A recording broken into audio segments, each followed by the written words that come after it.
নমস্কার বন্ধুরা, রিমি পুতুলের রান্নাঘরে সবাইকে স্বাগত। আশা করি এই গরমের মধ্যে সবাই ভালো আছেন। আজকে আমি এনেছি একটা নতুন অন্য ধরনের রেসিপি, যেটা হলো ভেন্ডির একটি রেসিপি। সেটা হলো মশলা ভেন্ডি। মশলা ভেন্ডি বানানোর জন্যে আমি কিছুটা এখানে ভেন্ডি আগে থেকে ধুয়ে কেটে রেখেছি। প্রথমে সেটা একটু নুন মাখিয়ে নেব।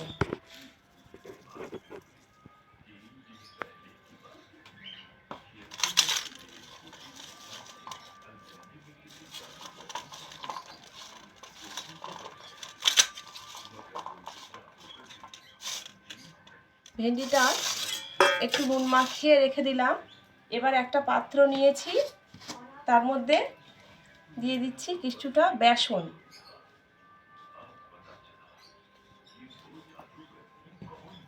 বেসনের মধ্যে দিয়ে দিচ্ছি স্বাদ মতো নুন, দিয়ে দিচ্ছি এর মধ্যে সামান্য জিরের গুঁড়ো।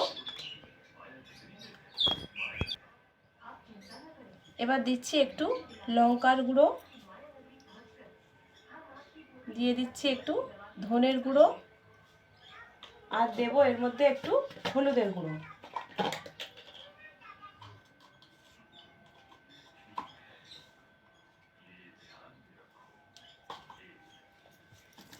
সব উপকরণ দিয়ে দিয়েছি। এবার আমি অল্প অল্প আরেকটু জিনিস বাকি আছে, সেটা হলো একটু সামান্য পরিমাণে কালো জিরে। ব্যাস, এবার অল্প অল্প জল দিয়ে একটা ব্যাটার বানিয়ে নেব।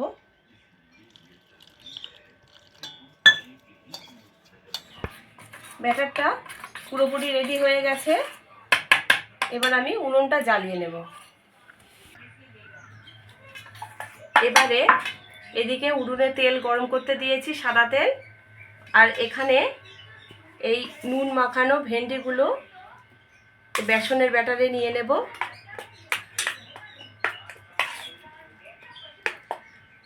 নিয়ে এবারে মাখিয়ে নিলাম। এবার এগুলোকে তেলের মধ্যে ছেড়ে দেব।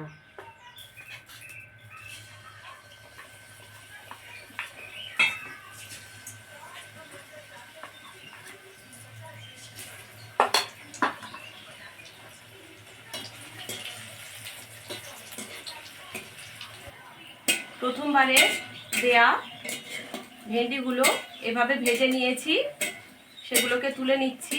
আর এই একই রকমভাবে সব ভেন্ডিগুলো ভেজে নেব।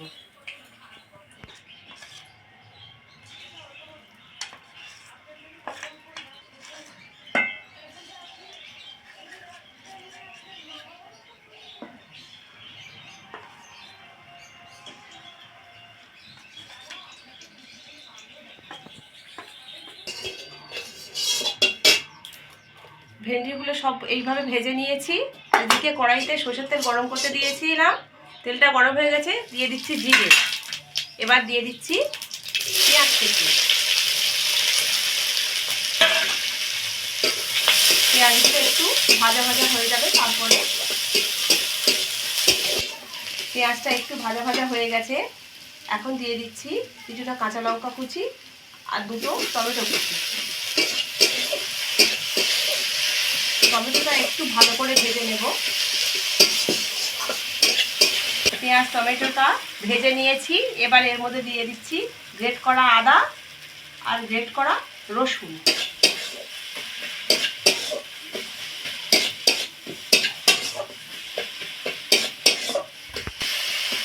এবার এর মধ্যে দেব হলুদের গুঁড়ো, দিয়ে দেব লঙ্কার গুঁড়ো, দিয়ে দেব স্বাদ মতো নুন, দিয়ে দেব কাশ্মীরি লঙ্কার গুঁড়ো,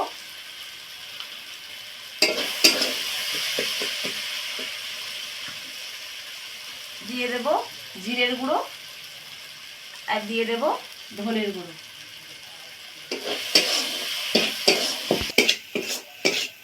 মশলাটা ভালোভাবে কষিয়ে নিয়েছি। এবার ভেজে রাখা ভেন্ডিগুলো দিয়ে দেব।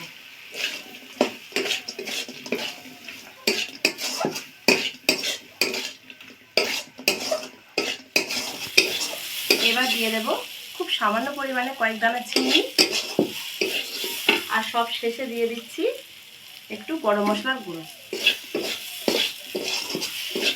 বন্ধুরা, এই রেসিপিতে আমি কোনো রকম জল ব্যবহার করব না। সমস্ত মশলা দিয়ে কষিয়ে পুরোপুরি রান্নাটাই আমার রেডি হয়ে গেছে। এবার এটাকে নামিয়ে নেব। তৈরি হয়ে গেছে মশলাদার ভেন্ডি। এবার এটাকে আমি নামিয়ে নেব। যদি রেসিপিটি ভালো লেগে থাকে তাহলে লাইক শেয়ার অবশ্যই করে দেবেন, আর চ্যানেলটিকে সাবস্ক্রাইব করে আমার পাশে থাকবেন। আজকের মতো এখানেই শেষ করছি। ভালো থাকবেন, ধন্যবাদ।